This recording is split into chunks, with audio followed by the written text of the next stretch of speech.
Welcome to my channel Insight.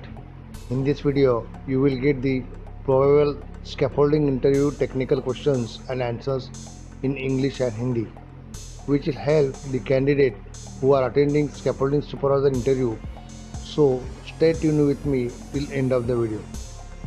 Only my request is, if you like the video, please share it and do not forget to subscribe my channel. Hit the bell icon so that you will get notification of my new video.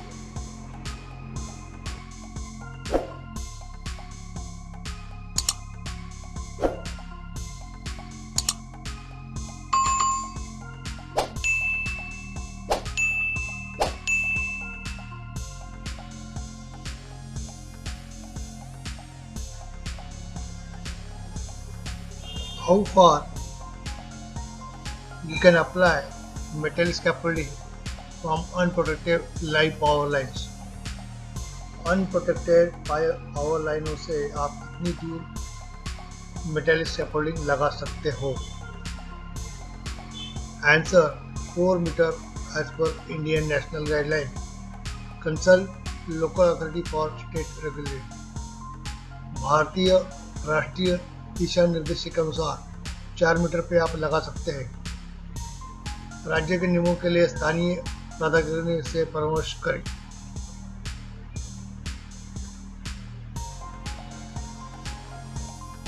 Would you use open-ended hook rods to construct a suspended scaffold?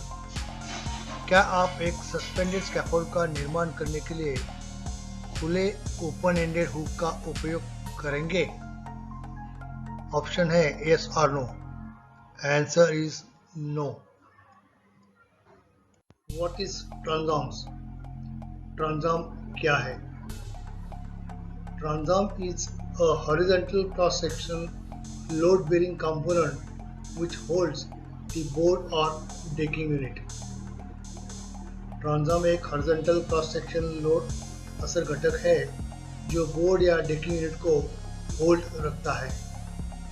What are the points to be checked while green tagging on erected scaffold? खड़े हुए scaffolding के ऊपर green tag लगाने के पहले क्या क्या check करना जरूरी है? Answer level and firmness of ground, sole plate, base plate, toe board, bracing guard rail, mid rail, outrigger and ladder.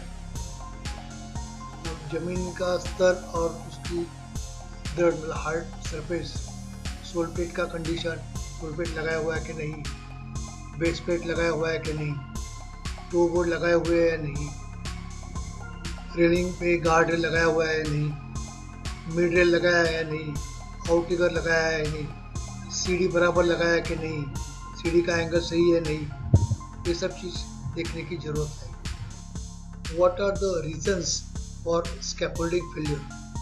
Scaffolding failure क्यों कौन सी वजह से हो सकता है? Answer slipping of ladder or unsecure ladder, use of faulty material like components from different vendors, inadequate or irregular width, joints on pipes at same level in the same way, omission of guardrail, toe board, high wind flow, overloading of platform. जो असुरक्षित सीढ़ी कि फिसलने की वजह से scaffolding गिर सकता है. अगर जो कंपोनेंट्स यूज़ किए हैं वो डिफरेंट वेंडर से यूज़ किए हैं, वो जो एक दूसरे के लिए पूरक ना हो, वो उसकी वजह से भी हो सकता है. अनियमित चौड़ाई मतलब अपर्याप्त अनियमित चौड़ाई की वजह से हो सकता है. और एक ही बे में समान स्तर पर अगर जॉइंट लगाते हैं तो भी स्कैफोल्डिंग कोलैप्स होने के चांसेस हैं. गार्ड रेल, टो बोर्ड का उपयोग नहीं किया या तेज हवा का प्रवाह, प्लेटफॉर्म का ओवरलोडिंग, ये सभी वजह की वजह से स्कैफोल्डिंग फेलियर हो सकता है. What is putlog use for? Putlog किसके लिए उपयोग किया जाता है? Putlog holes are small holes made in the walls of structure to receive the ends of poles or small round locks or beams called footlock or footlocks to support a scaffolding. Footlock holes are footlock holes may extend through a wall to provide staging on both sides of the wall. Putlog hole जो एक छोटे holes होते हैं जिसमें scaffolding के पोल के ends घुसाते हैं और वो स्कैफोल्डिंग को सपोर्ट करते हैं। मतलब वॉल के दोनों साइड में स्कैफोल्डिंग लगाने के लिए इसका काम आता है और वो उसको सपोर्ट के लिए काम में आ जाता है।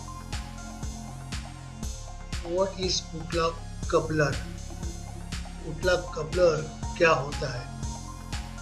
The footlock coupler is a non-load bearing fitting that connects two scaffold tubes at 90 degrees to each other. They should only be used in the horizontal for connecting transoms to ledgers. Footlock coupler एक non loading fitting है जो दो scaffold ट्यूबों को एक दूसरे से 90 degree पर जोड़ा जाता है। उन्हें केवल ट्रांसॉम्स और लेजर्स के लिए जोड़ने के लिए या हॉरिजॉन्टल में जोड़ने के लिए उसका उपयोग किया जाता है। As per OSHA standard 29 CFR 1926.454 what are the categories of scaffolding duties? OSHA standard 29 CFR 1926.454 से हिसाब से स्कैफोल्डिंग की ड्यूटी की कैटेगरी क्या क्या है? Answer light duty, medium duty और heavy duty. What is the specification of tube and coupler of a scaffolding? Scaffolding में जो ट्यूब या कपलर यूज करते हैं उसका स्पेसिफिकेशन क्या होता है? आंसर स्कैफोल्डिंग ट्यूब या पाइप उसका जो बोर साइज है that should be around 40 NB, 40 NB होना चाहिए। Diameter of that tube is 48.3 millimeter. Thickness of tube is 4 millimeter, and maximum pipe length of the tube is 6 meter. What is the light duty scaffold dimensions? Light duty scaffold dimensions क्या होते हैं?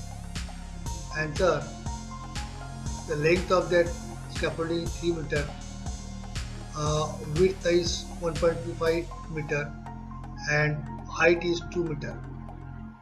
उसका जो size है उसका लंबाई 3 metre होता है, चौड़ाई 1.25 मीटर होता है और ऊंचाई 2 मीटर होती है। What is the capacity of light duty scaffold? Light duty scaffold की कैपेसिटी कितनी होती है? आंसर 25 पर फीट स्क्वायर और 122 kg पर मीटर स्क्वायर और approximately 125 kg metre square. What is the capacity of medium duty scaffold? Medium duty scaffold की कैपेसिटी कितनी होती है? Answer 50 pound per feet square और 244 kg per meter square or approximately 250 kg meter square. What is the capacity of heavy duty scaffold? Heavy duty scaffold की capacity कितनी होती है?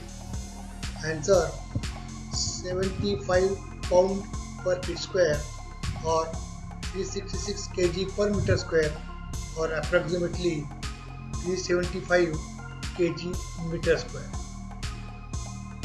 What is the minimum diameter of flexible wire rope used in support for hung or suspended scaffold? तो suspended scaffold में जो wire rope use करते हैं flexible उसका डायमीटर कितना होता है? Answer 11 millimeter is the minimum diameter of flexible wire rope used in support for hung or suspended scaffold. तो 11 mm उसका डायमीटर होना चाहिए।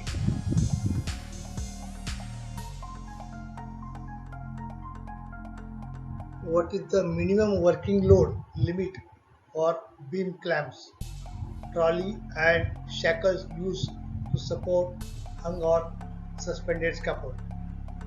जो सस्पेंडेड या हंग स्कैफोल्ड में जो बीम क्लैम्प या ट्रॉली या शैकल यूज़ करते हैं उसका मिनिमम वर्किंग लोड कितना है, उसका लिमिट कितना होना चाहिए? Answer 500 kg is the minimum working load limit for beam clamps, trolleys and shackles used to support hung or suspended scaffold.